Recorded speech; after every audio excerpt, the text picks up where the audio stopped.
Muy bien, querida familia, vamos a iniciar con el estudio del día de hoy.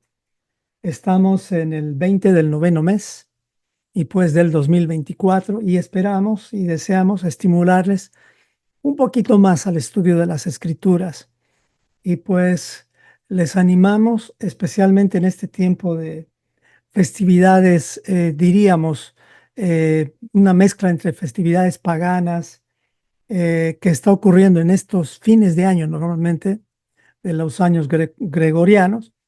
Tenemos que tener mucha sabiduría y mucho cuidado. Es por eso que vamos a aprender o a estudiar un poquito más sobre lo que es la festividad de la independencia de Hanukkah, poniéndole como un subtítulo los peligros de adaptarse a las costumbres de este mundo. Oremos. Amado Señor, nos acercamos a ti confiados en que tú eres un Padre bueno, amoroso y que siempre estás listo para bendecirnos. Te amamos, Señor, y queremos corresponderte, prestando atención a tu palabra. Ayúdanos, Señor, a concentrarnos, especialmente cuando estudiamos tu Torah. Y ayúdanos también a tener un espíritu entusiasmado, es decir, lleno de ti, Señor, para poder recibir esta palabra. Gracias, Padre, que no recibimos esto para engordar en conocimiento, sino lo hacemos para prepararnos, como dice la comunidad, prepárate 180, y después poder ser luz, es decir, enseñar o estudiar con los demás, especialmente con nuestra casa y después con los demás. Ayúdanos, Señor, a que todo lo que hagamos, practiquemos, celebremos, lo hagamos con conocimiento. No practiquemos las cosas solamente porque alguien nos dijo, sino practiquemos las cosas porque entendemos la importancia de cada una de ellas. Gracias, Señor. Ponemos este tiempo en tus manos, en nombre de Yeshua. Amén y amén. Muy bien, esta enseñanza, este estudio lleva como título La fiesta de la independencia de Hanukkah, los peligros de adaptarse a las costumbres de este mundo. Entonces, una recomendación inicial es el que tenemos que aprender a involucrarnos en las festividades bíblicas y participar. Es diferente involucrarnos que participar de aquellas que se agregan y participar de aquellas festividades que agregan principios y valores bíblicos a nuestras vidas. Dejemos de practicar festividades paganas que no agregan ningún valor a nuestras vidas. ¿Y cuáles son esas festividades? Por ejemplo, el involucrarnos en las festividades del Eterno, de Levítico 23, eso es bueno. El participar de las festividades seculares no es que es un pecado, puede ser provechoso, por ejemplo, las independencias de los países como cultura general, la historia de los héroes, hechos dignos de imitar, como el caso de Hanukkah. Es bueno participar de eso. Les voy a dar la diferencia entre involucrarse y participar. El que se involucra, por ejemplo, en un sándwich de pollo. Eh, Prácticamente un sándwich de pollo con pollo y uno con huevo. Vamos a hacer la comparación. El huevo solamente participó, pero el pollo se involucró. No sé si se entiende. Miren, les explico. Para hacer un sándwich de pollo, el pollo necesita dar su pechuga y para eso necesita morir. En cambio, un sándwich de huevo, pues en este caso el huevo solamente está participando, porque el huevo realmente, o sea, no es que está muriendo directamente, es un alimento al final, a no ser que sea obviamente para procrear, pero el dar nuestras vidas es involucrarnos. El participar implica simplemente mirar o hasta cierto punto relacionarte con eso, pero no necesitas dar tu vida por eso. En otras palabras, sí puedes dar tu vida, es decir, sacrificarte, involucrarte por las fiestas que Dios ha definido, pero por las demás actividades, independencias, otras fiestas, como es el caso de Hanukkah, no necesitas dar tu vida porque primero que Dios no lo ha establecido y pues segundo que no es necesario. Entonces, a eso me refiero con involucrarte y participar. Hoy lo que vamos a hacer es aprender de lo que es justamente Hanukkah para participar y no ser apáticos también con ese tema, ¿no? Todo lo que transmite mentira, mezcla, manipulación histórica, fantasías, ocultismo, tinieblas, no lo festeje. Pues al participar de estas cosas se está encadenando a las mismas y además a la apostasía. Ahora, ¿cuáles son esas festividades que transmiten mezclas, mentiras, manipulación histórica? Pues usted tiene que descubrirlas.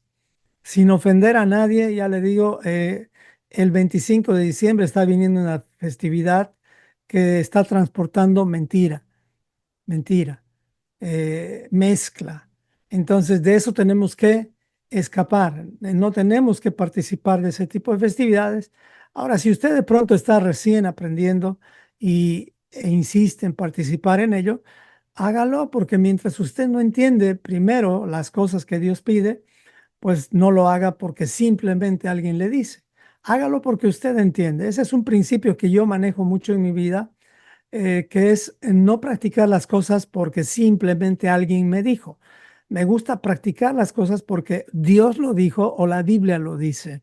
En un sentido, mi vida es, o sea, trato de que mi vida sea bíblica en todos los sentidos, pero no porque alguien me lo diga simplemente. Necesito verificar eso que voy a practicar. ¿Ok?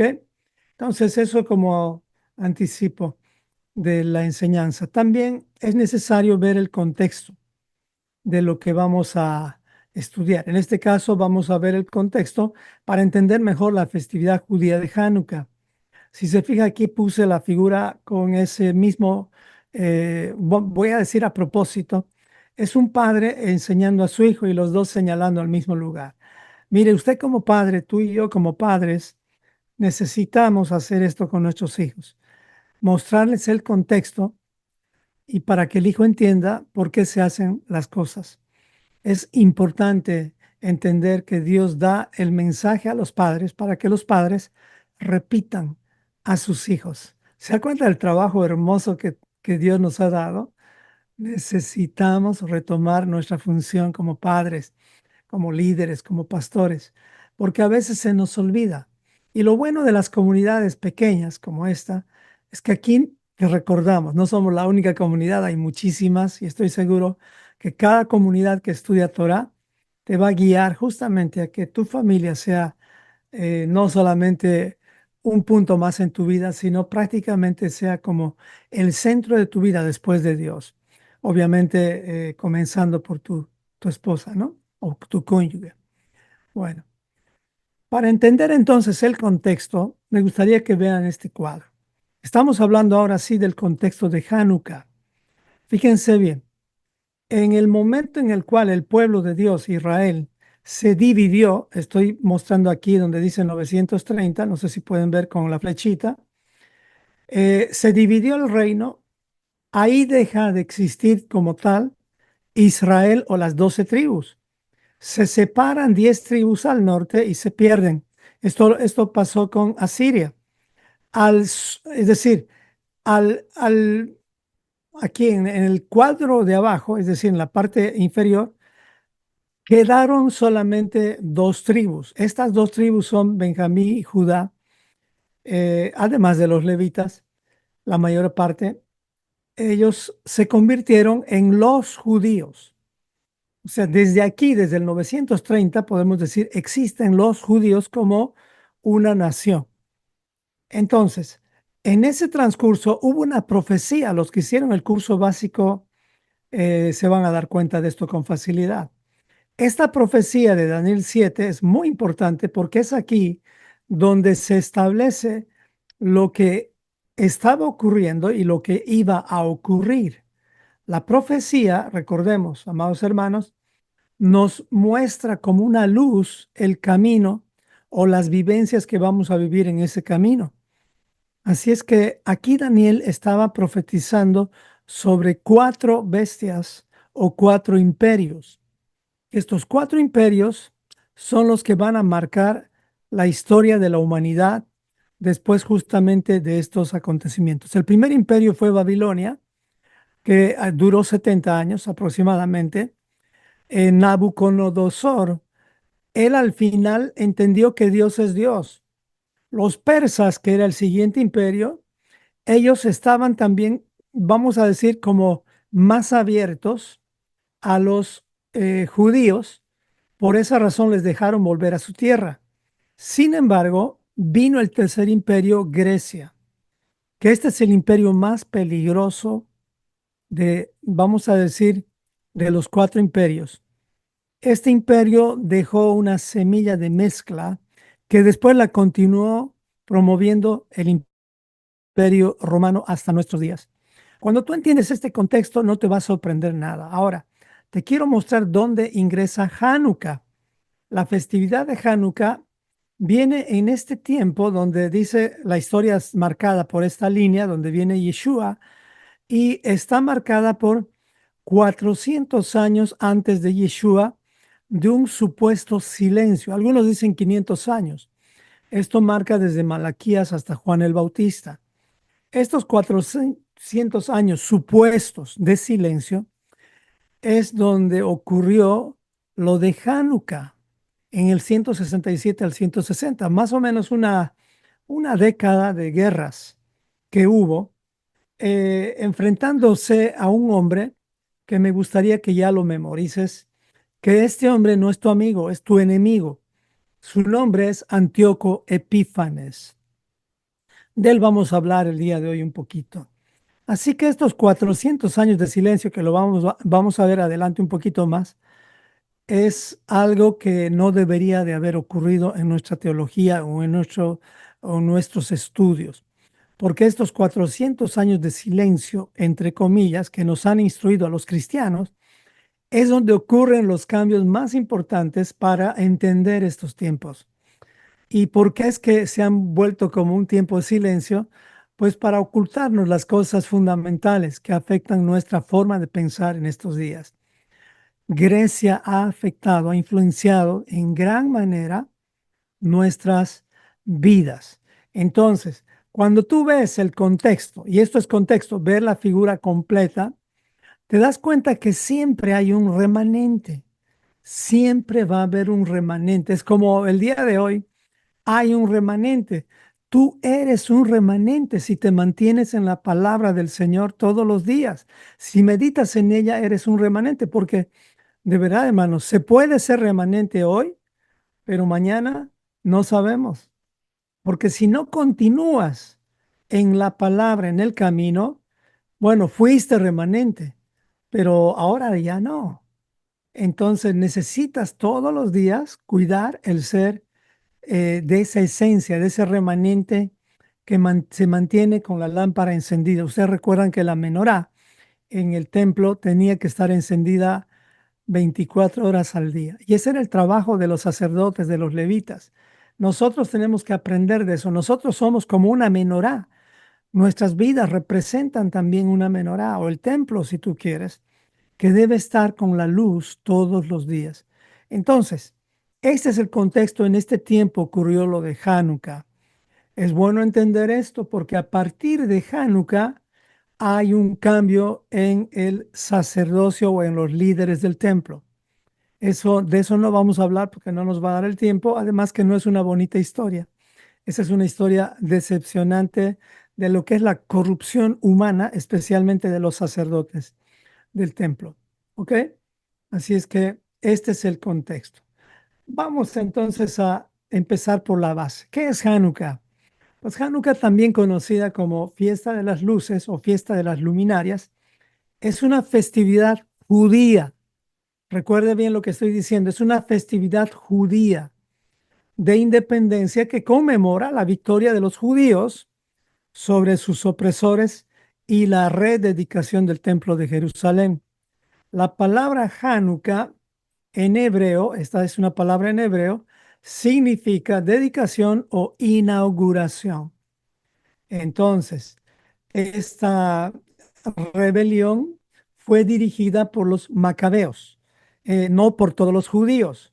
Les anticipo algo interesante. En ese tiempo, entre los judíos, habían dos tipos de judíos. Unos judíos que eran realmente judíos de hueso colorado, vamos a decir, celosos de la Torá, y los otros judíos que eran los tibios, los que se acomodaron al sistema de este mundo, o sea, querían ser griegos, les gustaban las olimpiadas, les gustaban las actividades que hacían los griegos, les gustaban los gimnasios. Si ustedes revisan las imágenes de los de Alejandro Magno, de todos los antiguos, de Aristóteles y todos ellos, casi siempre estaban sus imágenes desnudos o semidesnudos, porque justamente en esa época se daba un culto al cuerpo desnudo.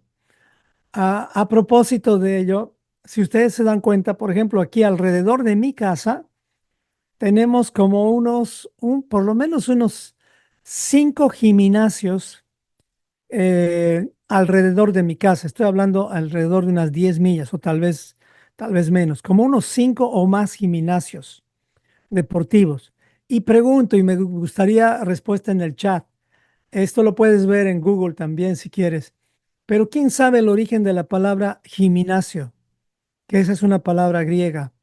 ¿Hay alguien que sabe el origen de la palabra gimnasio? ¿De dónde viene esta palabra gimnasio? Que es algo que los judíos helenizados que se estaban ya acercando demasiado a la cultura griega empezaron a adoptar. ¿Alguien sabe qué significa la palabra o el origen de la palabra gimnasio? Ahí está, ya lo dijeron Joss y Abby. Exactamente. Justamente es así. Ujú. Esta palabra gimnasio viene justamente de la palabra desnudo. Y es un lugar donde no se iba con ropa, no era necesaria la ropa. ¿Qué significa eso para nosotros? Que justamente este culto al cuerpo no se ha acabado con ese tiempo de los judíos, no se ha acabado hace como 2500 años, ha continuado hasta nuestros días. Y una de las cosas que antes yo, por ejemplo, promovía dentro de las enseñanzas que dábamos en cuanto al cuidado del cuerpo era ir a un gimnasio. ¿Qué creen que ahora hacemos? Pues no, no promovemos el ir a un gimnasio porque uno puede tener si quieres mejorar tu cuerpo, pues hazlo mejor en casa, porque es mejor, es más sabio. Porque si tú vas a un gimnasio, varones especialmente, lo que estás haciendo es exponerte a esa semilla griega del culto al cuerpo. Me explico. No solamente al ver mujeres con cuerpos esculturales o con cuerpos llenos de curvas, sino me refiero a los hombres también, que de una u otra forma entre los hombres nos comparamos y tratamos de adorar nuestro cuerpo. Y ahí influencia nuestra alimentación, influencia nuestra ropa, influencia todo. Toda esta semilla justamente es griega. Entonces, Hanukkah es la independencia de todas esas cosas, pero no es todos los judíos. Recuerden, habían dos tipos de judíos. Los judíos que eran los que realmente estaban queriendo guardar la Torá y los judíos tibios o los que querían mezclarse. ¿De quién, qué tipo de persona quieres ser? ¿De los que guardan Torá o de los que quieren mezclarse? Entonces, Hanukkah es una fiesta de la independencia, de la mezcla. Un ejemplo es, y para poder entender mejor, es como la independencia de Israel de hace más o menos 74 años. En el año 1948, el 14 de mayo, Israel se independizó de Inglaterra y de los países que justamente la estaban de alguna forma gobernando. Y esto ocurrió con David Ben Gurión. Es bueno saber estas cosas. En la revolución de los macabeos fue Matatías. Esto es cultura general en realidad. Pero en la independencia de Israel, de la nación terrenal de Israel, fue Ben Gurión, que es este hombre que lo vemos aquí, que nos justamente dirigió a los israelitas a liberarse y ser un país independiente. Eso es una historia hermosa.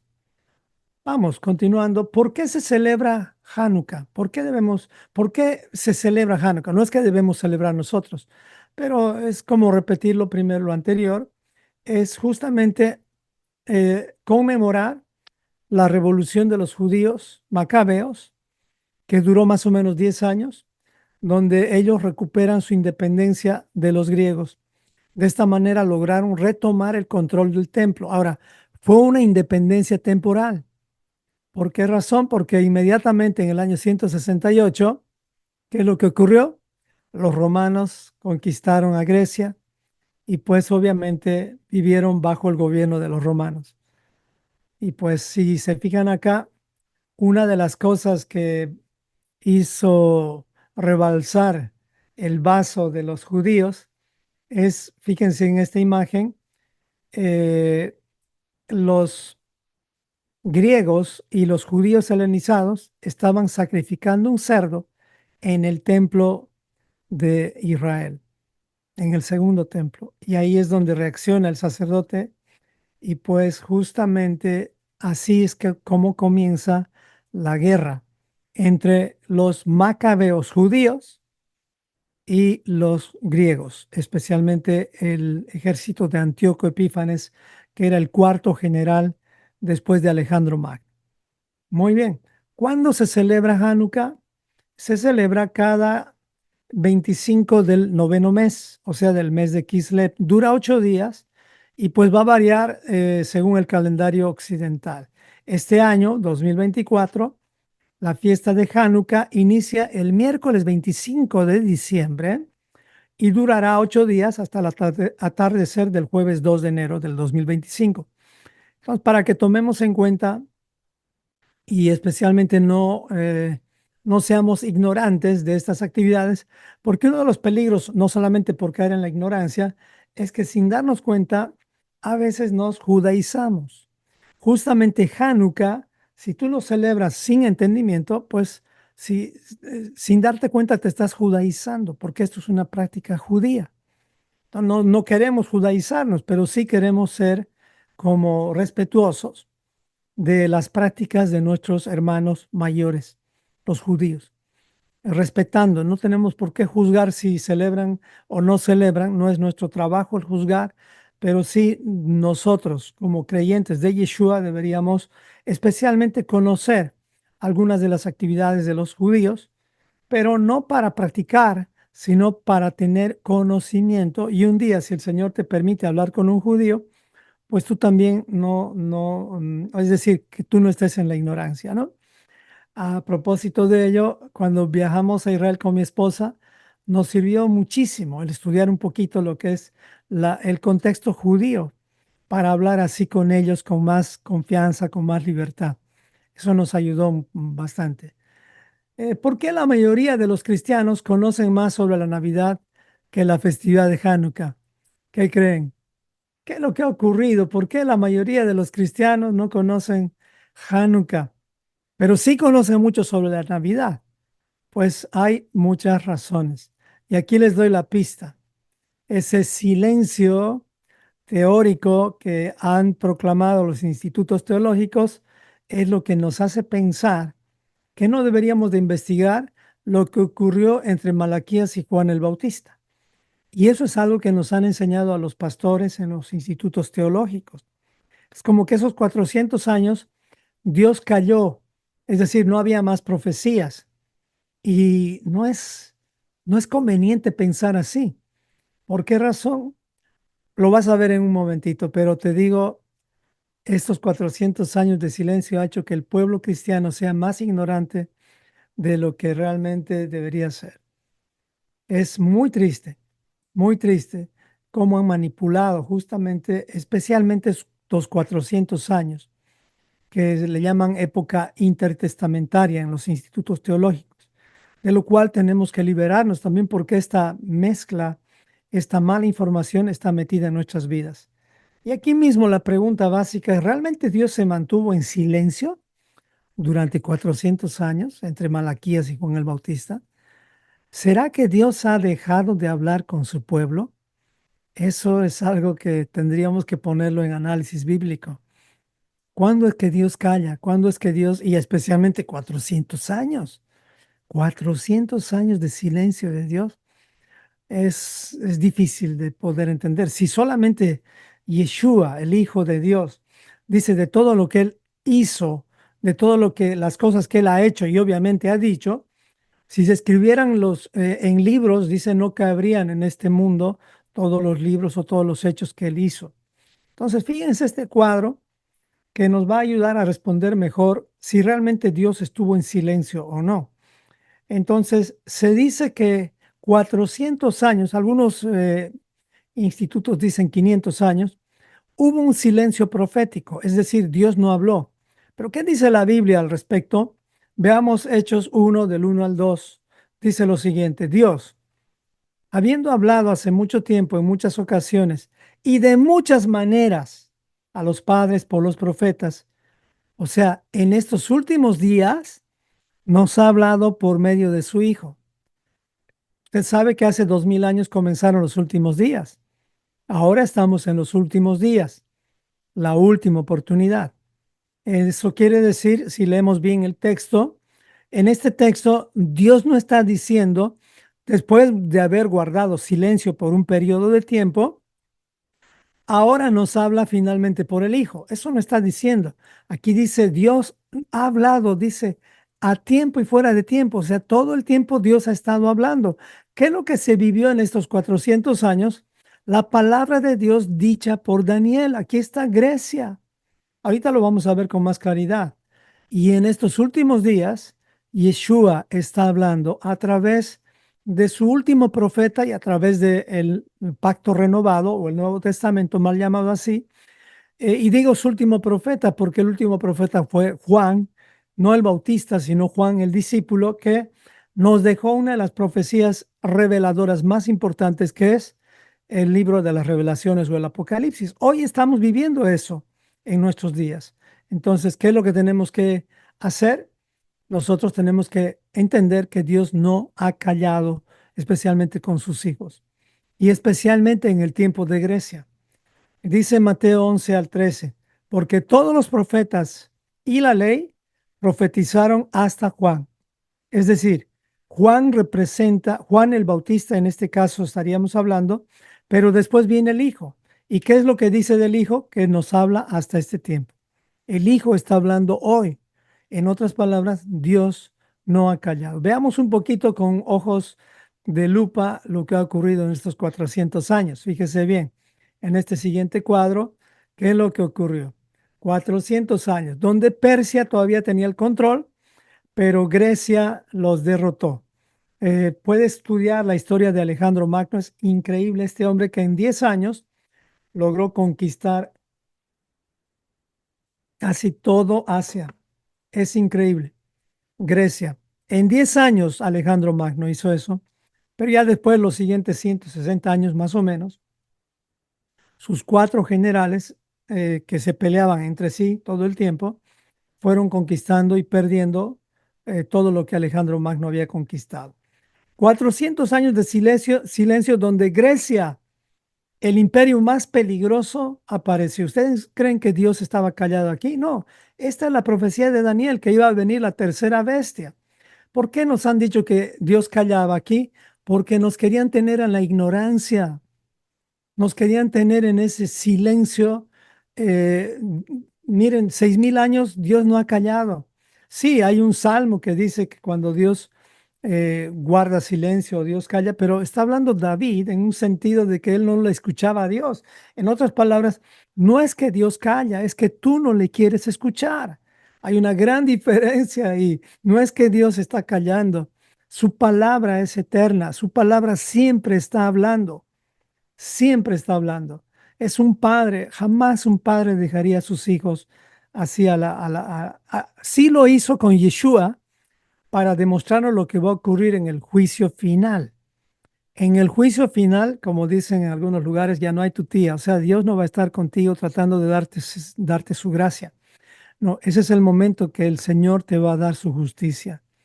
Y más nos vale estar en Yeshua en ese momento, en ese día, el día de Yom Kippur, el final de los días. Bueno, entonces, En estos 400 años de silencio, Grecia apareció y pues se cumplía, vivíamos en Daniel 7. ¿Qué estamos viviendo ahora? Estamos viviendo la última profecía, digo, la última bestia de Daniel 7. Estamos viviendo la mezcla de que Roma trajo de Grecia, un poco de Persia y un poco de Babilonia. Eso estamos viviendo. El mundo está mezcladísimo con estos cuatro imperios, muy mezclado. La influencia es increíble, aunque usted no lo vea. Esta influencia está en todos los sentidos, en la educación, en la comida, en la ropa, en los deportes, en las leyes, en la ciencia. Por todo lado está metida la influencia de Grecia. Y si nosotros no despertamos a esta realidad, vamos a caer en la trampa de la religión, la trampa que Grecia ha promovido. Aquí es donde aparecen los macabeos y se rebelan justamente contra Antíoco Epífanes, el griego, el general griego. Y aquí es donde ocurre al final de la guerra, el 25 del noveno mes, la primera festividad de Hanukkah. A partir de ese tiempo, en el año 167, el 25, se celebra Hanukkah. ¿Ok? Hasta nuestros días. Y bueno, eso es lo que ocurrió. Ya les leí lo de la profecía de Daniel. Entonces, parece que Dios no guardó silencio, sino Él estaba gritándonos con su palabra profética, su amor para recuperarnos, para restaurarnos. Y más aún en el tiempo en el cual Grecia empezó a influenciarnos. Y además, en este mismo tiempo es que surgió la primera Biblia traducida del hebreo al griego, la Septuaginta. ¿Cómo es que Dios cayó? Si más bien es ahí donde por fin pudimos escuchar a Dios o leer a Dios en un idioma que no fuera el hebreo. Gracias a Dios. En cierta forma, gracias a Dios, pero para los judíos fue un día oscuro. Bueno, ¿de dónde surge la idea de que Dios dejó de hablar con su pueblo? Pues surge de el grupo de los judíos, de un grupo de los judíos rabínicos que decían que Dios solo habló hasta Malaquías y que después dejó de hablar con los demás judíos, sino solamente con ellos, que Dios ya no hablaba con todos, sino solamente con los judíos rabínicos. Esto es absurdo. ¿Me explico? Dios no solamente hablaba con los judíos, Dios habla con todos los que quieren escucharle. Y usted sabe que no necesitas ser judío para que Dios te hable. Tú solo necesitas tener un corazón como el de Ruth, la moabita, para que Dios te hable. Qué increíble es Dios. Y no tenemos que transmitir esa exclusividad que transmiten algunos, diciendo que Dios solamente va a hablar con su pueblo. En realidad, Dios sí ha dejado su Torah a su pueblo, pero dice que Él no quiere que ninguno se pierda. Y cuando habla de ninguno se pierda, está hablando de toda la humanidad. De verdad, si un ateo se arrepiente, Dios lo va a escuchar. Si un musulmán se quiere arrepentir, Dios lo va a escuchar. Yeshua nos mostró todo eso. No hay judío ni griego, todos delante de Dios somos iguales en el sentido del arrepentimiento, en el sentido del teshuvah. Para todos la puerta llamada teshuvah está abierta. ¿De dónde más surge esta idea de que Dios dejó de hablar con su pueblo? Pues del cristianismo desconectado de la Torá. Recuerden, hay dos tipos de cristianismo: el cristianismo del primer siglo, el cual está conectado con la Torá, y el cristianismo del cuarto siglo, perdón, el cual está desconectado de la Torá. Este fue un cristianismo creado por Constantino y Lutero. Lutero lo promovió después, hace 520 años más o menos. Ambos promovieron lo mismo: eliminar la Torá y eliminar a los judíos. Sí, Lutero no era amigo de los judíos. Al principio sí, pero después se convirtió en uno de los enemigos más grandes que tuvieron los judíos. Él promovió el antisemitismo. Entonces, no vayamos a como simplemente escuchar las cosas y hacerlas porque simplemente alguien nos dijo con autoridad. No, tú tienes que verificar, porque tú como padre vas a tener que responder un día a tus hijos que te van a preguntar. Y pues más te vale que le respondas con la verdad, con la luz, para no rendirle cuentas a Dios de tu ignorancia. De verdad, hermanos, es importante que como padres seamos como una de nuestras actividades normales, es el ser discípulos, el ser estudiantes de la palabra. Así que, ¿cuál era la idea? Es que surgieron la idea de que Dios se alejó de su pueblo, guardó silencio, para ser un Dios estricto y de leyes en el Antiguo Testamento. O sea, como que Dios tomó distancia por 400 años para después y presentarse como un Dios lleno de gracia y amor en el Nuevo Testamento. Estos son los marcionistas. El Marción del Ponto habla de un Dios bueno y un Dios malo, ¿recuerdan? Entonces, por esta razón, la mayoría de los creyentes o de los cristianos del cuarto siglo hemos ignorado, y digo hemos porque yo también ignoraba. Yo promovía los 400 años y sumado a eso no solamente promovía los 400 años, sino también un montón de doctrinas que no debería promover. Y la Torá brillaba por la ausencia en todas mis predicaciones. Pues yo hablo por mí. ¿Qué será de los demás? Pastores, líderes, padres de familia, que de alguna forma impedimos que nuestros hijos conozcan la Torá. Bueno, eso es lo que ocurrió. ¿De dónde surge la idea? Ya saben, entonces le animo a revisar, no me tiene que creer. De pronto usted encuentra en la Biblia que Dios guardó 400 años. Si lo encuentra, me deja saber que yo hasta el momento no lo he encontrado. Esto es es parte de la teología humana.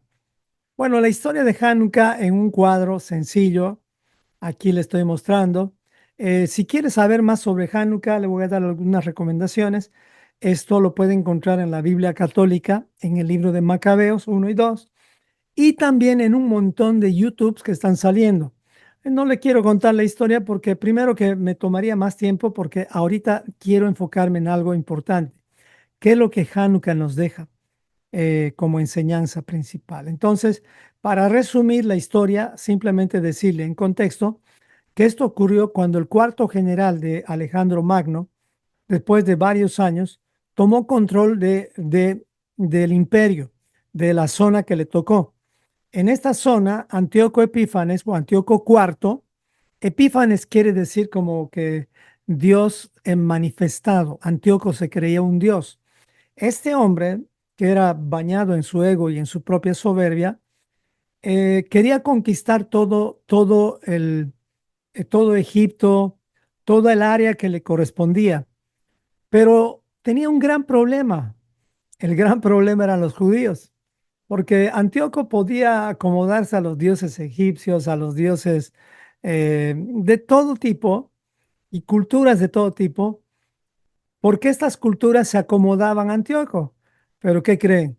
Los judíos, el remanente especialmente, no se acomodaba a Antíoco. Entonces Antíoco decide eliminarlos. Y ahorita vamos a ver qué cosas no quería Antíoco de los judíos. Permítame, voy a ver si puedo de una vez mostrar eso. Mm, acá está. Lo vamos a hacer así, mucho mejor. Perfecto. ¿Qué cosas hicieron que los judíos se rebelaran contra los griegos? Vamos a ver. ¿Por qué es que hubo esta guerra? ¿Alguien tiene las razones? Si podrían poner en el chat. ¿Podrían poner en el chat de pronto? Ahí ya Mike está ya con la intriga. Qué lindo, Mike. Dale con esa investigación y eso nos va a ayudar. A propósito, en un futuro corto vamos a tener un espacio en cada reunión para tener preguntas y respuestas. Y pues justamente voy a pedir a algunas personas que nos ayuden con eso. Uno de ellos es Mike, justamente, con quienes vamos a poner algunas preguntas que son importantes que vayamos aprendiendo, ¿no? Bueno, las razones por las cuales los judíos macabeos se rebelaron contra los griegos o contra específicamente Antíoco Epífanes. Pues les voy a dar, sí, ahí están varios diciendo porque Antíoco prohibió el estudio de la Torah, prohibió y la práctica de ella. No podían celebrar Shabbat. Miren, yo lo puse ordenadito, bueno, es el estudio, y pues aquí les voy a mostrar. De hecho que los judíos representaban el obstáculo para que Antíoco Epífanes pueda helenizar. Helenizar quiere decir como evangelizar con la cultura griega a todos los que vivían en ese territorio. Es como convertirlos a que piensen como los griegos. Pero Antíoco tuvo el obstáculo de los judíos que no querían acomodarse a él. Sí habían algunos judíos helenizados que se acomodaron a él por dinero y por conveniencia de estatus. Es decir, querían ser como los griegos. Es como ahora, cuando tú quieres imitar a los ídolos de Hollywood, sin darte cuenta estás cometiendo el error justamente de, de los judíos helenizados. Esto sé que es algo un poquito controversial que voy a decir, pero eh, por ejemplo, en la votación que hubo hace un poco de tiempo entre Trump y Kamala Harris aquí en Estados Unidos, yo hablaba con algunos pastores amigos y era increíble cómo muchos cristianos estaban apoyando a Kamala Harris, o sea, la contrincante de Trump. Y ellos decían, yo no quiero votar por Trump porque Trump es un ególatra, etcétera, etcétera. Y yo trataba de explicarles y decirles que no es Trump, es lo que representa la ideología que Trump trae junto con su equipo. No es Trump como tal, es un equipo. En cambio, Kamala Harris, aparte de su ideología liberal, ellos han promovido tanta muerte, tanto aborto, tantas cosas horribles. Entonces, eh, que realmente un verdadero creyente en la Biblia apoyaría la vida y no la muerte. No se trata de Kamala, no se trata de Trump, se trata de a qué vas a apoyar. Y aquí es lo que ocurría eso. Los judíos estaban divididos en dos grupos. Los judíos que querían apoyar el estudio de la Torah y los judíos que les daba lo mismo si estudiaban Torah o guardaban Shabbat, les daba lo mismo. Sí querían guardarlo. Usted sabe que hay judíos ateos que guardan Shabbat, pero no lo guardan por un asunto de conocimiento de Dios o querer estudiar la Torah. Lo guardan porque es cultural. Es como el domingo aquí. Domingo es el día de descanso porque, entre comillas, día de no trabajar, porque es así establecido en el calendario. Entonces no lo guardan porque adoran al Papa Gregorio octavo o Gregorio XIII, sino lo hacen porque es parte de la cultura. Entonces hay judíos que hacen las cosas por cultura, no por respeto a Dios. Entonces, ¿qué es lo que Antíoco Epífanes estaba impidiéndoles a estos judíos? Pues es lo siguiente. Primero, prohibió la práctica de la circuncisión bajo pena de muerte. En otras palabras, lanzó un decreto diciendo que si una mujer circuncida a sus recién nacidos al octavo día, el niño y la mujer van a morir directamente. Eso, y a cualquier madre asusta, a cualquier padre asusta.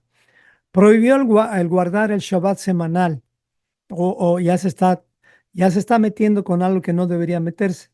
Claro, si tú eres un creyente en Yeshua tibio, no te va a importar mucho.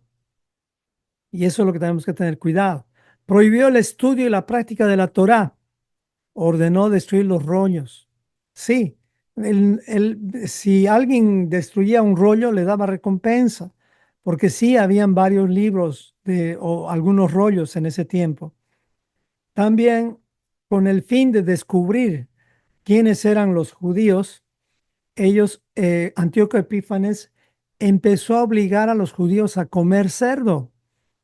Y decía, el que no comía cerdo, pues ese es un enemigo. Entonces, eso hacía Antíoco. Prohibió la práctica de las festividades bíblicas. O sea, profanó el templo. Ahí sacrificó un cerdo dentro del templo y roció la sangre por todo el templo. Eso es volver inmundo un lugar santo. También decretó el rendir culto a los ídolos griegos en lugar del Dios de Israel. Todo eso hizo Antíoco Epífanes. Así que te quiero dejar una lección. Todo aquel que te impide practicar todas estas cosas es tu Antíoco. Yo era un Antíoco en su tiempo. Mira, hermano, ¿has visto que alguien te dice no te circuncides? ¿Has visto que alguien te dice no guardes Shabbat, no estudies la Torah, no guardes los mandamientos? Ese es un Antíoco Epífanes. Ese se cree Dios. líbrame a mí como pastor y libra a muchos pastores de esta posición. Imagínense lo que está ocurriendo en las iglesias. ¿Qué están haciendo los líderes, los pastores? Prohibiendo que estudien la Torá, prohibiendo que guarden Shabbat, prohibiendo muchas de las prácticas y festividades bíblicas. Están promoviendo cosas paganas. ¿Qué es lo que va a ocurrir? Ahora, padres de familia que hacen lo mismo. Sí, muchos padres hacen lo mismo. A sus hijos les dicen, no, no tienes por qué hacer eso, no tienes por qué guardar Shabbat, no estudies la Torá. Wow, o sea, el espíritu de Antíoco está en esas personas. Estaba en mí. Gracias al Señor me abrió los ojos y puedo ver y ahora saqué al Antíoco y si todavía hay algo de Antíoco en mi vida, yo no lo quiero, no lo quiero. Quiero promover lo que es eh, guardar Shabbat, la circuncisión del corazón, principalmente, el practicar la Torah, el estudiarla todos los días, etcétera, etcétera. Esa es la marca de un verdadero creyente en Yeshua. ¿Me explico? Wow, que es increíble. Ahora, la pregunta siguiente es, los discípulos de Yeshua, no estoy hablando de los cristianos del cuarto siglo, no estoy hablando de ellos, ahora estoy hablando de ti, de mí, los discípulos en Yeshua. Debemos participar de las festividades de Hanukkah. O sea, tú que me estás escuchando, ¿deberías participar de la festividad de Hanukkah? Pues la respuesta es no. Sí o no, sí y no, perdón.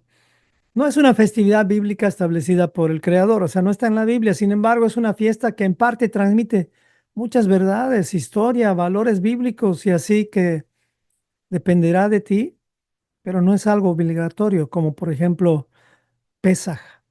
Si tú eres creyente en Yeshua y no estás guardando Pesaj, ah, Dios te da una oportunidad más. ¿Sabías eso, no? Que te da un mes después y si no pudiste por viajes o por situaciones de salud, te da una oportunidad más. Pero debes guardar, debes por lo menos intentar hacerlo si ya eres parte de, de la nación de Israel. Por ejemplo, en Estados Unidos, el 4 de julio, que es el Día de la Independencia, no es que estamos obligados todos a guardar, es cultural.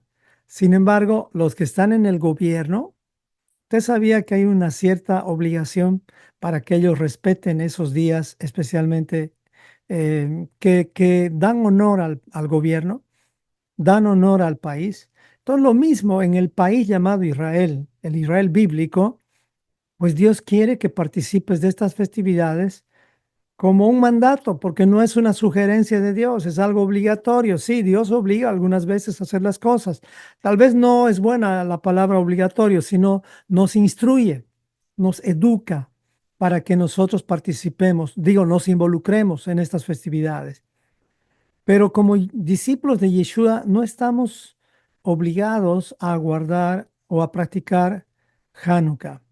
Además, y otra cosa que les digo, muchos utilizan Hanukkah como una alternativa frente a la Navidad. No, pues no es una alternativa frente a la Navidad, porque Hanukkah trata del Día de la Independencia y Navidad trata de un supuesto, digo, de una mentira, de una mentira. Yeshua no nació en esa fecha. Ahora, si tú quieres buscar la alternativa de la Navidad, a ver, ¿cuál debería ser la alternativa de la Navidad, estudiantes de la Biblia? Si queremos dar a nuestros hijos la alternativa de la Navidad, ¿qué festividad deberíamos de ofrecerles a nuestros hijos? A ver, pongan en el chat. Exactamente, ahí está. ¿Quieres darle una alternativa de la Navidad? Pues háblale de tabernáculos. Ahí es donde nació Yeshua. No le puedes ofrecer Hanukkah, porque eso sería engañarlos también. No, Hanukkah es una fiesta de independencia, se dan regalos, se come dulce, se come frituras, se come un montón de cosas, pero no es una alternativa a la Navidad. La Navidad, déjala como es. Háblales la verdad, pero alternativa a la Navidad es Sukkot o la fiesta de los tabernáculos. ¿Estamos bien hasta aquí? Unos minutitos más y ya Vamos a terminar. Entonces, conclusión de esta parte. Si usted es un discípulo de Yeshua, pues no celebre algo por solamente celebrar. No sea de las ovejitas eh, bobas, por no encontrar otra palabra, pero esas ovejitas que no estudian, al final son ovejas, sí, pero son candidatos a convertirse en ovejas negras. Es un decir, espero que me pueda explicar, si no estudian. Si uno ya conoce a Yeshua, tomó el calostro, la Torá, y ahora deja de estudiar, deja de estar en una comunidad, deja de tener su devocional diario, su vida diaria como creyente, o deja de tener sus reuniones familiares. Mire, esa persona se está volviendo anémica, se va a enfermar. Así que si es usted un discípulo de Yeshua, primero infórmese de eso que va a celebrar o practicar o hacer para ver si es bíblico o no es bíblico, es decir, si está dentro de la interpretación de Yeshua, de la Torah de Yeshua. De esta manera no caerá en la trampa de la religiosidad.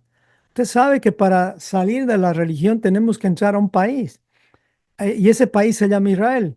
¿Por qué en el país de Israel no hay religiosidad? Porque en realidad en el país de Israel es las cosas que practicamos son instrucciones para tener orden, para tener, es decir, para tener una relación con Dios diaria. En cambio, la religiosidad es apariencia. Te pone una cara bonita, pero al final te conecta solamente con los líderes, pero con Dios no. Nunca te vas a poder acercar a Dios a través de la religión, jamás. Te vas a acercar a Dios a través de Yeshua, y Yeshua no trajo una religión, él trajo una ideología, una forma de pensamiento, y esa forma de pensamiento la tenemos que vivir en nuestras vidas. Y recuerden, ¿por qué es que cayó el pueblo de Dios siempre? Por falta de conocimiento. Dice Oseas 4:6, y le recomiendo que lea hasta el 10. Dice, mi pueblo fue destruido porque le faltó conocimiento. Y el versículo 9 dice, y esto me asusta en cierta forma, dice, y será el pueblo como es el sacerdote. ¡Wow! Esto es fuerte.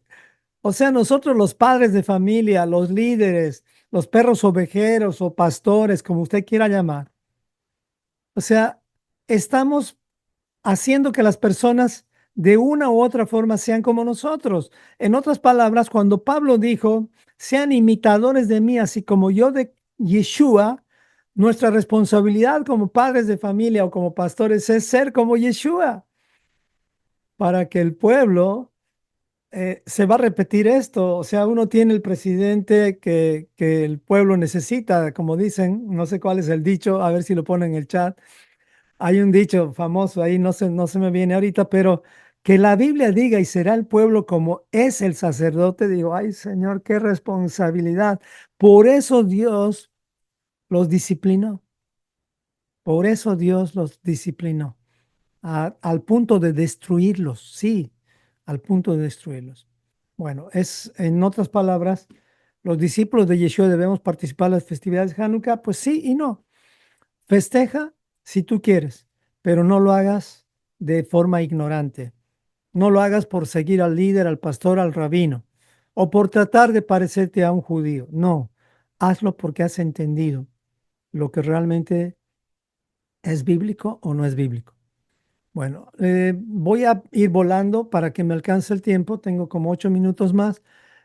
¿Cómo se celebra la fiesta de Hanukkah? Bueno, son 8 días de celebración, comida, luces, regalos, etcétera. Se encienden candelabros, más o menos así como esto que le muestro, cada día uno. Esto para que entienda cultura general nada más de la festividad. El primer día dura 8 días la fiesta, se enciende una vela, el segundo día la otra y así sucesivamente. Son 8 días de la festividad de Hanukkah. Bueno, ¿cuál es la diferencia entre Hanukkah y Menorá? Esto es importante entender también. Fíjense, hay la Menorá, que sí es bíblica, y hay la Hanukkah, que es justamente parte de la tradición judía. O sea, no es bíblico, pero es parte de la tradición judía. Yo tengo una Hanukkah y tengo una Menorá. La Hanukkah tiene 9 brazos y la menorá tiene 7 brazos, tres a cada lado del central, que es el candelabro. Son 6 brazos más uno, son 7 brazos. Eso está en Éxodo 25, del 31 al 37. Entonces, esta menorá debería estar encendida todos los días. En cambio, las Hanukkías son solamente 8 días. Es el milagro del aceite, el cual no está en la historia como tal, pero sí está dentro de lo que es los cuentos, la tradición de los judíos. Bueno, ya para concluir, hermanos, no podemos interpretar las cosas simplemente porque alguien nos dice, sino o por un versículo bíblico. La suma de la palabra del Señor nos va a guiar a la verdad. Y cada una de las ordenanzas de nuestro Señor, recordemos, no es temporal, es eterna. Dios cuando habla algo como una instrucción es eterno. ¿Estamos bien? Romanos 12:2 dice, no imiten las conductas ni las costumbres de este mundo. Más bien dejen que Dios los transforme en personas nuevas al cambiarles la manera de pensar. Entonces aprenderán a conocer la voluntad de Dios para ustedes, la cual es buena, agradable y perfecta. Esto está en la versión Nueva Traducción Viviente. O sea, no nos acomodemos al mundo. ¿Y de dónde salió esto? Pues esto salió de Levítico 18 del 1 al 5. O sea, no es un invento. El Señor ordenó a Moisés y les dice, diles a los israelitas, a los gobernados por mí, que yo soy el Señor su Dios. Está hablando del primer mandamiento. No sigan ustedes las costumbres de Egipto. ¿Qué representa Egipto? En ese tiempo representaba el gobierno de Faraón, el gobierno de los que estaban en contra de la Torá. ¿Qué representaría Egipto en este tiempo? Pues el sistema de este mundo. No podemos vivir de acuerdo a la costumbre del sistema de este mundo. Así que tenemos que salir del sistema y la única forma de salir es a través de la obediencia a los mandamientos de Dios, saliendo a un desierto, que es el mundo en un sentido, pero el mundo donde está el remanente, el mundo donde Dios protege a su pueblo. Dios no te va a proteger si no estás dentro del pueblo de Israel. ¿Por qué? Pues sería ilógico que Estados Unidos proteja a, a alguien que está fuera de su territorio. Me explico, no, Estados Unidos va a proteger su territorio y sus embajadas. Ya sus ciudadanos no puede protegerlos. En Irak, en Irán, mueren muchos norteamericanos, por eso que no pueden ir por allá. Me explico, porque no se los puede proteger. Si tú quieres ser protegido, debes estar bajo la protección o los límites de ese país. En este caso, Dios te va a proteger si estás dentro de sus límites de la Torá. ¿Me explico? Egipto significa en un lugar estrecho donde el gran ego gobierna. Tengamos cuidado con eso y pues no vivamos en Egipto. Estamos en un sentido en Egipto, pero el Señor nos está llamando al desierto. El desierto es el lugar incómodo donde Dios quiere que estemos para que no nos acomodemos. Yo estoy viviendo un poquito más el desierto a causa de la enfermedad, porque esta enfermedad me muestra mi fragilidad. Así que, hermano, te pido, no esperes un cáncer, no esperes una enfermedad terminal, no esperes que algo malo te ocurra para recién acordarte de Dios. Pongamos en orden nuestras vidas. Y la fiesta de Hanukkah nos habla justamente de no acomodarnos a todo aquel que va en contra de la Torá y nos quiere obligar a no vivir de acuerdo a ello. Ahora, cuidemos, cuidemos nuestras vidas. Amén. No participemos de las festividades paganas. No es que es en sí un pecado si es que caes en alguna actividad pagana porque por ignorancia o simplemente porque no te queda otra opción. Visitas una casa y están festejando algo pagano, tú no puedes estar peleándote con ellos ahí. Simplemente ya sabes dónde no visitar en esa fecha. ¿Cómo es que es posible que ahorita, por ejemplo, tú visites a una familia que está festejando algo pagano? Pues vas a participar de ellos sin darte cuenta. Ahora, obviamente, si eres un hijo en esa casa, vives ahí y todo eso, pues llegó la hora de ser luz alguno de estos días. Vas a tener que reaccionar o este año o el siguiente, pero no te acomodes a cada año repetir y repetir lo mismo, porque Dios no ha llamado cobardes, ha llamado a los valientes. Perdóneme si estoy siendo un poco duro con eso, pero hay un límite para todo. Está bien que un tiempo hayas permitido, pero tiene que haber un momento en que la luz brille y tú les digas la verdad, no solamente por decir la verdad, sino por amor a ellos. Por eso es que Yeshua en 3 años y medio hizo todo lo que hizo, porque Él vino a decir la verdad. Él era la verdad, Él es la verdad. Amén. ¿Qué influencia trajo Grecia al mundo? Muchísima, muchísima influencia. Y lo voy a hacer rápido esto. No solamente fue dominar al mundo, sino implantar su filosofía, su educación, la religión, cultura, deportes, arquitectura, etcétera, etcétera, etcétera. Número uno. Número dos, trajeron al mundo la exaltación a la belleza física o del cuerpo. Eso es lo que trajo Grecia al mundo. Tenemos que salir de estas dos cosas. No podemos pensar como griegos, tenemos que pensar como bíblicos, ni siquiera como judíos. Tenemos que pensar como israelitas, como hebreos, no como griegos. Mientras no pienses en Torah, hables la Torah, ames la Torah, comas Torah, vas a pensar como griego. Es así de simple. O estás conmigo o estás contra mí, dice la Biblia. Bueno, ya regresó mi voz y perdónenme si estoy ofendiendo a alguien, pero de verdad les digo, es tan precioso estar definido y me alegro realmente.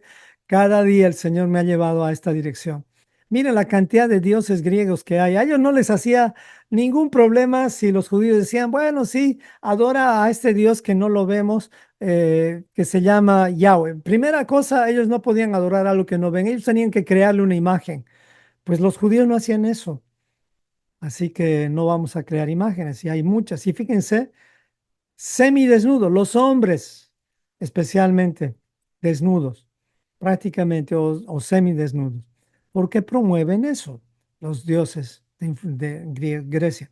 Número tres, por medio, también la influencia griega trajo por medio de sus filósofos, Platón, Aristóteles, que después se arrepintió, enseñaron al mundo entero a razonar y filosofar sin tomar en cuenta la Torah de Yeshua. Eso es lo increíble, teniendo como objetivo que el ser humano llegue a ser un superhombre o un superdios. El humanismo es también una parte de la herencia de Grecia, que Grecia trajo al mundo, el cual consiste en destronar a Dios del centro de tu vida y en lugar de ello poner al hombre como el centro de todas las cosas. Un ejemplo de eso es la nueva era. Otro ejemplo de eso es el agnosticismo. Ellos piensan que son el centro de todo. Y su excusa es, yo no sé todo. No sé es la excusa. Y eso es una forma de, de camuflar tu ego. Otra influencia es el intelectualismo. Otra herencia que Grecia trajo es ese pensamiento intelectual. Creer que los títulos te dan realmente una posición alta, una posición correcta en este mundo, que las riquezas materiales. Todo esto por encima de Dios y de cualquier otra cosa. Este intelectualismo no es bueno. También trajo otra influencia a Grecia, que es la lógica, la razón, el sentido común. Son los pensamientos que deben gobernar el universo. Y no es así. Hay muchas cosas que lees en la Biblia que no tienen lógica, no tienen sentido, como el día de que Josué hizo que oró para que el sol se detenga. Eso no tiene lógica. Entonces, la meta de Grecia es desarrollar al hombre intelectualmente y de esta manera llevarlo a ser un dios, etcétera, etcétera. Hay mucha influencia de Grecia. La influencia, la filosofía humanista, otro gran legado de los griegos. Para el griego, la espiritualidad está en el hombre y las cosas terrenales. En cambio, para Israel, la espiritualidad está en Dios y su palabra. Esa es la espiritualidad. Eso no le cabe en la cabeza a un griego. ¿Y qué deberíamos aprender de Hanukkah para terminar? No debemos de perder la identidad. Tú eres lo que eres y tienes que defender lo que eres, hermano amado. Con humildad, defiende tu identidad. Nuestra identidad está en Yeshua. Y si alguien viene a quitarte esa identidad, necesitas, perdóneme que le diga así, hacer lo que hicieron los macabeos, declararles la guerra. ¿Me explico? Declararles la guerra y no permitir que influyan en tus hijos. Tengamos cuidado, porque la presa principal del enemigo son nuestros hijos. Primero eres tú en tu mente, para que después tú mismo eduques a tus hijos mal. Pero como ellos ven que tú estás preparado y tú te estás esforzando, pues van a atacar a tus hijos. Entonces ahí donde tienes que despertar con tu identidad. Dedicación. Otra de las cosas que tenemos que hacer es dedicar nuestras vidas, nuestro templo, a la santidad. Amados hermanos, no podemos decir, yo estoy dedicando mi templo al Señor y estoy comiendo mal, estoy comiendo cosas inmundas. Necesitamos prepararnos. No tenemos que seguir la corriente de este mundo. Ya terminamos. Tenemos que aprender a defender nuestra fe. Sí, presentar defensa ante todo aquel que demande razón. Fíjese bien aquí, demande razón de la esperanza que hay en ustedes. O sea, ¿quiere defender la fe? Pues hágalo con razones que puedan entender los demás. Claro, por ejemplo, si quieres entrar en batalla o en un debate con alguien que no conoce la Torá o que no respeta la Torá o que por lo menos no tiene un conocimiento de la Torá básico, es como pelear uno de 80 kilos con uno de 30 kilos. No es justo.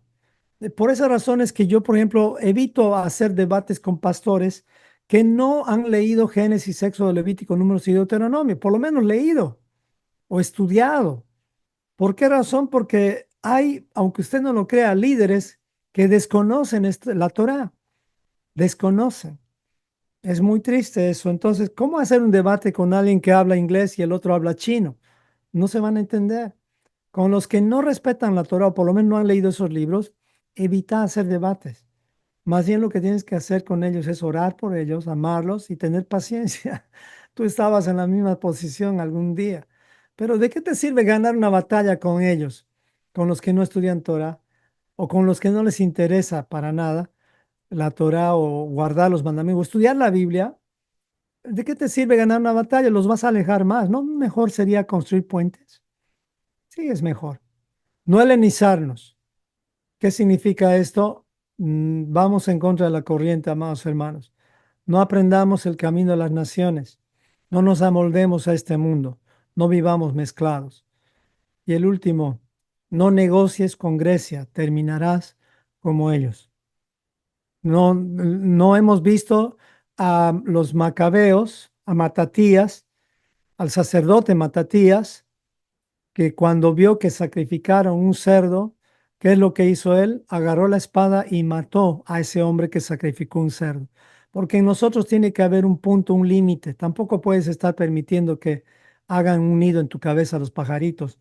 Tiene que haber un punto en el cual tú como padre defiendas a tus hijos, defiendas la fe, de tal forma que, perdóname, pero mates eso que está en contra de ti. No te digo mata a la persona como lo hizo Matatías, te van a mandar a la cárcel, pero ya pares esa amistad hasta que esa amistad te respete. ¿Me explico? O sea, tampoco puedes estar tolerando todo. Perdóneme si le pongo a usted en una situación difícil, pero hay casos y casos. Pero no trates de negociar con el mal. Dios no ha negociado con Satanás. Dios no ha negociado. Yeshua tampoco ha negociado con Satanás. Con el mal no se negocia. Tú tienes que alejarte del mal. Con la soberbia tampoco se negocia, tienes que alejarte de ella. ¿Ok? Y finalizo con esta pregunta. ¿Quién es tu Antíoco Epífanes? ¿Quién es aquel que está por encima de Dios en tu vida? ¿Quién es aquel que te impide circuncidar tu corazón? ¿Quién es aquel que te está impidiendo guardar el Shabbat? ¿Quién es aquel que te está impidiendo estudiar la Biblia, la Torá? ¿Quién es aquel que te dice, no guardes el libro? ¿Quién es aquel que con el fin de descubrir que realmente tú no te estás judaizando, te está obligando a comer cerdo, pensando que judaizarse es el problema? No. ¿Quién es esa persona que te está prohibiendo practicar las festividades bíblicas y te está ofreciendo Easter o Navidades o otras fiestas paganas en lugar de lo que dice Levítico 23? ¿Quién es esa persona? ¿Quién es ese Antíoco en tu vida? ¿Quién es aquel que te obliga a rendir culto a otros dioses creados por el hombre, como Constantino ha creado, en lugar del Dios de Israel? ¿Quién es? ¿Es tu padre? ¿Es tu pastor? ¿Es tu suegra? ¿Es tu suegro? De hecho, te digo que todo aquel que te impide practicar todo lo que está en la Torá podría ser tu Antíoco. Hasta aquí llegó el estudio. Voy a invitar a mi esposita que nos guíe a orar. Gracias, Rey, por el estudio. Qué bendición escucharte nuevamente, compartir con tanta fuerza. Gloria a Dios por tu vida.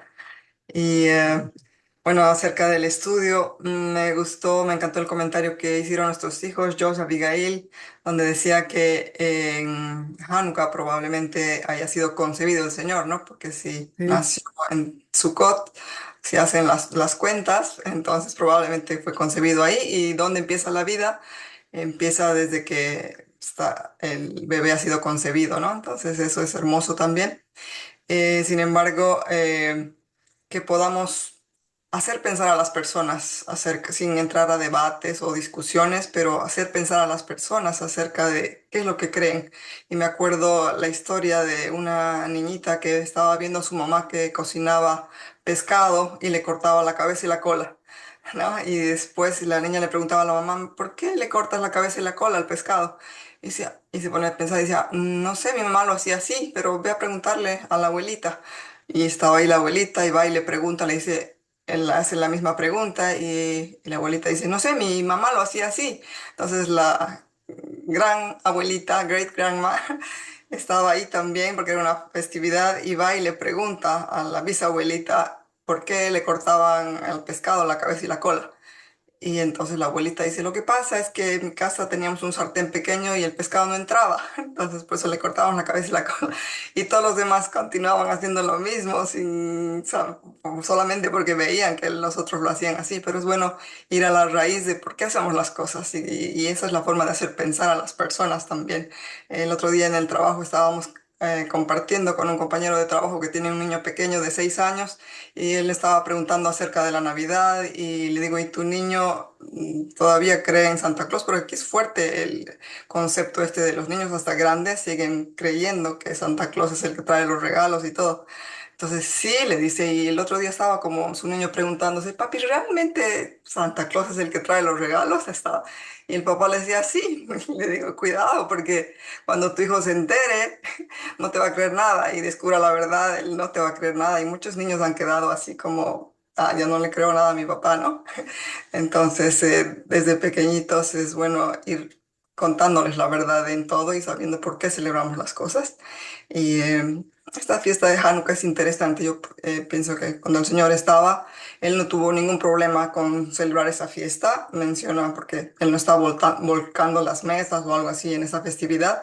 Pero me imagino que si en esta época nos viera festejando estas festividades paganas, yo creo que sí voltearía mesas probablemente, ¿no? Entonces, aprender qué festividades son las que tenemos que celebrar y cuáles no.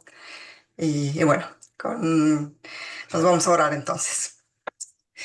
Gracias, Padre, por permitirnos mantener estas reuniones personales y familiares en comunidad, donde el centro es el conocerte y hacerte conocido.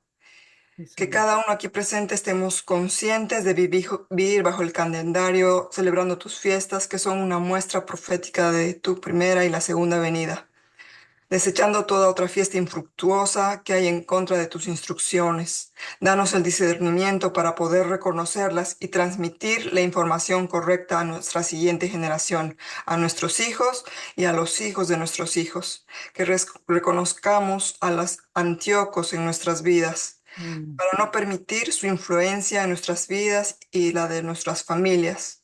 Que no seamos destruidos por falta de conocimiento y que entendamos que la suma de tu palabra es la verdad. Que no imitemos las costumbres y conductas de este mundo. Oramos por cada persona aquí presente para que le des la sabiduría, la habilidad, Señor, para ir en contra de la corriente, para ir en amor, hacer pensar a las personas acerca de qué es lo que están celebrando, por qué lo están celebrando y cómo lo están celebrando, Señor. Que podamos transmitir tus festividades que son parte de tu plan y tu propósito, Señor. Danos ese valor, así como los macabeos tenían el valor de defender sus creencias, su cultura, su familia, Señor, sus vidas. Gracias por esta enseñanza, te doy gracias por la vida de mi esposo, te pido que lo gracias. limpies, Señor, de esta enfermedad y que Mm, continúes ayudando en el proceso y dándole fuerzas, Señor, para seguir adelante. Gracias por cada vida que se conectó y por la vida de sus familiares. En el nombre de Yeshua oramos. Amén y amén. amén. Amén y amén, familia amada. Hasta aquí llega la grabación.